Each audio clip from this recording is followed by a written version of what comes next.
Good morning, scholars. Today we're going to continue reading City of Ember. So let's quickly review what we read yesterday. Yesterday, when we read about assignment day. Lena got assigned pipe worker and Dune got assigned messenger. He was not happy about being assigned messenger. So he switched with Lena because he wants to be able to help fix the City of Ember, and this job allows him to get close enough to the generator. Let's see what happens as we read today. Chapter 2, A Message to the Mayor. Lena often took different routes between school and home. Sometimes, just for variety, she'd go all the way around Spark Swallow Square or way up by the shoe repair shops on Liberty Street. But today she took the shortest route because she was eager to get home and tell her news. She ran fast and easily through the streets of Ember. Every corner, every alley, every building was familiar to her.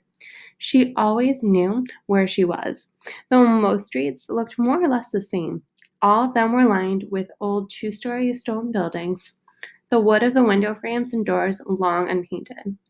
On the street level were shops. Above every shops were the apartments where people lived. Every building, at the place where the wall met the roof, was equipped with a row of floodlights, big cone-shaped lamps that cast a strong yellow glare. Stone walls, lighted windows, lumpy, muffled shapes of people. Lena flew by them. Her slender legs felt immensely strong, like the wood of a bow that flexes and springs. She darted around obstacles, broken furniture left for trash heaps or for scavengers, stoves and refrigerators that were past repair, peddlers sitting on the pavement with their wares spread out around them. She leapt over the cracks and potholes. When she came to Hafter Street, she slowed a little. This street was deep in shadow. 4 of its street lamps were out and had not been fixed. For a second, Lena thought of the rumor she'd heard about light bulbs, that some kinds were completely gone. She was used to shortages of things. Everyone was, but not light bulbs. If the bulbs for the street lamps ran out, the only lights would be inside the buildings. What would happen then? How could people find their way through the streets in the dark? This could be a major problem in our story. They're now running out of supplies. We already knew that, but now there's a rumor that they're running out of light bulbs. And if there's no light bulbs, then the streets would be dark.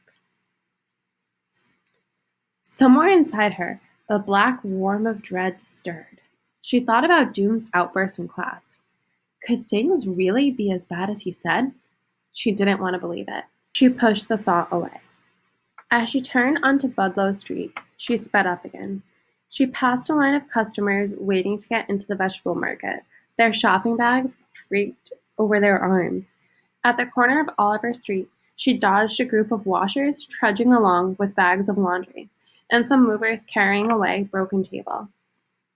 She passed a street sweeper shoving dust around with his broom. I am so lucky, she thought, to have the job I want. And because of Dune Harrow, of all people. When they were younger, Lena and Dune had been friends. Together they had explored the back alleys and dimly lit edges of the city. But in their 4th year of school, they had begun to grow apart. It started one day, during the hour of free time, when the children in their class were playing on the front steps of school. I can go down 3 steps at a time, someone would boast. I can hop down on 1 foot, someone else would say. The others would chime in. I can do a handstand against the pillar. I can leapfrog over the trash can. As soon as one child did something, the rest would do it too, to prove they could. Lena could do it all, even when the dares got wilder. She yelled out the wildest one of all. I can climb the light pole! For a second, everyone just stared at her.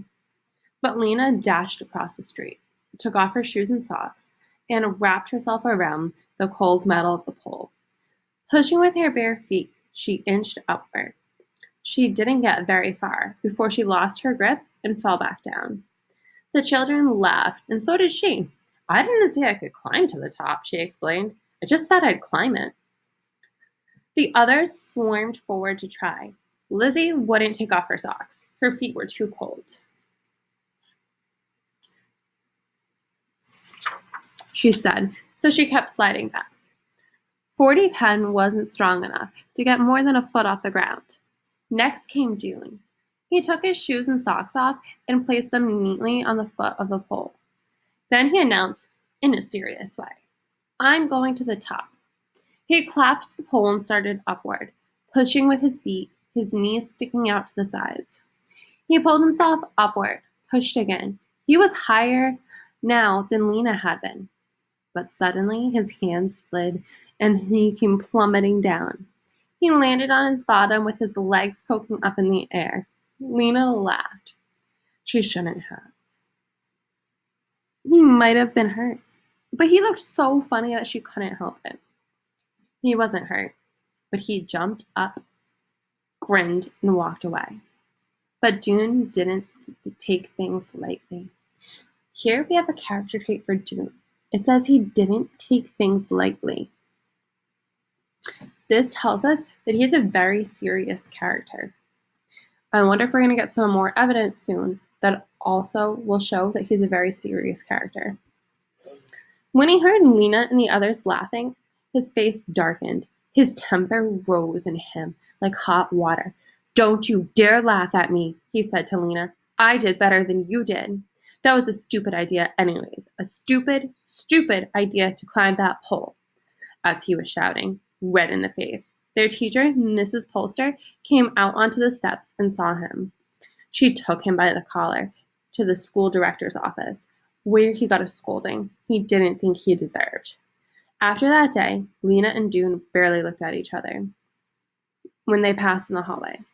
At first, it was because they were fuming about what happened. Dune did not like being laughed at. Lena didn't like being shouted at.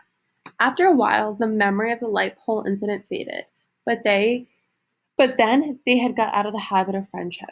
By the time they were 12, they knew each other only as classmates. Lena was friends with Bindi Chase, with Orly Gordon, and most of all, red-haired Lizzie Briscoe, who could run faster, almost as fast as Lena, and could talk 3 times faster. So today we learned some new information. So Dune and Lena, they used to be friends until that incident where they both tried to climb the light pole. Lena thought it was funny when she fell and when Dune fell, but Dune did not like being laughed at, and he got very upset. So some notes that we should take today. Let's write down that Dune and Lena, they used to be friends, but they stopped being friends because of a dare that had turned